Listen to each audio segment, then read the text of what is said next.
নমস্কাৰ বন্ধুসকল, স্বাগতম জনাইছোঁ আপোনালোকক মোৰ ইউটিউব চেনেললৈ। প্ৰথম কথা হ'ল যে এডিআৰই লৈ পেলাই বহুতো কথা চলি আছে আৰু এডিআৰই এই কাৰণে কথা চলি আছে কাৰণ এডিআৰই এপ্লিকেশ্যন কেতিয়াবাই হৈ গৈছিলে আৰু তাৰ পাছৰ পৰ্যায়ত আজি বহুত দিন বাৰু হ'ল, কিন্তু এতিয়া APSCৰ পৰীক্ষা ইতিমধ্যে মেইনছৰ ডেট মানে কি আৰু ডেটটো দিবলৈ বাকী মাহটোতো ইতিমধ্যে কৈয়ে দিলে। চ' এই যি APSCৰ পৰীক্ষাৰ ডেট ঘোষণা কৰিলে, চ' লগে লগে আপোনালোকে নিশ্চিত থাকক যে এডিআৰই পৰীক্ষাও তাৰ ওচৰে পাজৰে হ'ব। চ' এতিয়া কথা হ'ল আপোনালোকে যদি এডিআৰই ৱেবছাইটটো আপোনালোকে খুলি চাই, ৱেবছাইটটো মেইনটেনেঞ্চ মডত আছে। চ' এতিয়া মেইনটেনেঞ্চ মডত থকাৰ কাৰণে বহুতে কৈ আছে এডমিট আপলোড কৰিব, কিবা কৰিছে, পৰীক্ষা হৈছে। সেইটো নহ'বও পাৰে, ঠিক আছে। প্ৰথম কথা, এতিয়ালৈকে পৰীক্ষাৰ ডেটেই ঘোষণা হোৱা নাই। চ' পৰীক্ষাৰ ডেটেই ঘোষণা যিহেতু হোৱা নাই, এডমিট অহাৰ কথাই আহিব নোৱাৰে। এতিয়া চাওক, আন এটা বস্তু হ'ব পাৰে যে সেইটো নহয় বুলি ক'ব নোৱাৰি।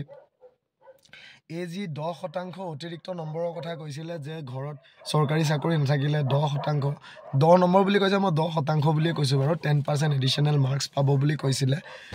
এনেকুৱাও কৰিব পাৰে যে যিখন এপ্লিকেশ্যন ফৰ্ম আছিলে, এপ্লিকেশ্যন ফৰ্মখন মডিফাইও কৰিব পাৰে যাতে আপোনালোকে এখন ছেল্ফ আণ্ডাৰটেকিং আপোনালোকে ছাবমিট কৰিব পাৰে যে আপোনালোকৰ ঘৰত কোনো চাকৰি কৰা মানুহ নাই, যাতে আপোনালোকে সেইটোৰ কাৰণে এলিজিবল হ'ব পাৰে। বা এপ্লিকেশ্যন ফৰ্মখনৰ ভিতৰতে তেনেকুৱা ছেল্ফ ডিক্লেৰেশ্যন দিবলৈ কিবা অপশ্যন তেওঁলোকে দিও দিব পাৰে। চ' সেই বস্তুটোও হ'ব পাৰে, একো ডাঙৰ কথা নহয়। ইয়াৰ লগে লগে আপোনালোকৰ সেইটোও হয় যে আপোনালোকৰ যিসকলে এপ্লাই কৰিছিলে এপ্লাই লিষ্টৰ একচেপ্ট লিষ্ট, ৰিজেক্ট লিষ্ট তেনেকুৱাও দিব পাৰে।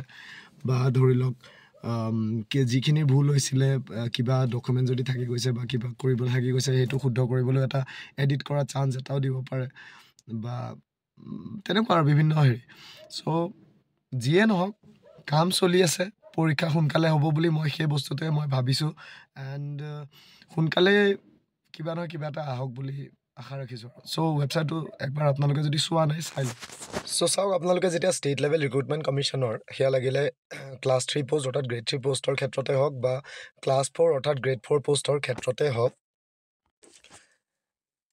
আপোনালোকে যেতিয়া খুলিব তেতিয়া আপোনালোকে চাব বৰ বেলেগ একো নাই, যোৱাবাৰৰ একেখিনিয়ে আছে আৰু এডভাৰটাইজটো আপলোড কৰা জাষ্ট সেই এটা বস্তুৱে আছে।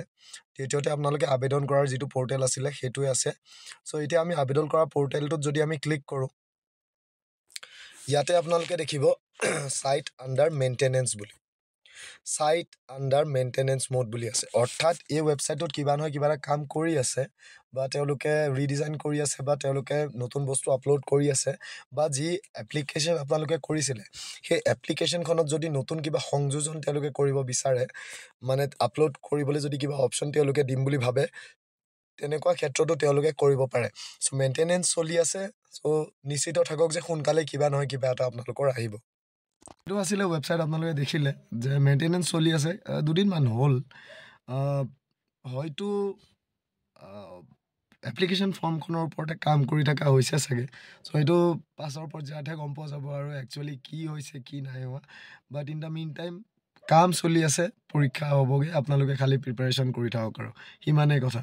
চ' বাকী এডিআৰই ৰিলেটেড আপোনালোকৰ ডিটেইল, আপোনালোকৰ চিলেবাছ হওক, আপোনালোকৰ পষ্ট ৰিলেটেড হওক, কোন ডিপাৰ্টমেণ্টত কোন পষ্ট ভাল, কোন পষ্ট কেনেকুৱা, বা পষ্টবিলাকৰ এগেইনষ্টত ডিটেইলকৈ কি কাম, কেনেকুৱা ধৰণৰ চেলাৰী, গোটেইবিলাক বস্তু বনোৱা আছে। চ' এইখিনি আপোনালোকে মোৰ চেনেলত গৈ পেলাই প্লে'লিষ্টকেইখন খুলি আপোনালোকে চাবগৈ পাৰে। চ' ইমানেই আৰু, থেংক ইউ। মাত নোলাই, মই ক'ব পৰা নাই আৰু, থেংক ইউ। মই ফোন চনে উঠোৱা বাদ দিছোঁ সেইকাৰণে, থেংক ইউ।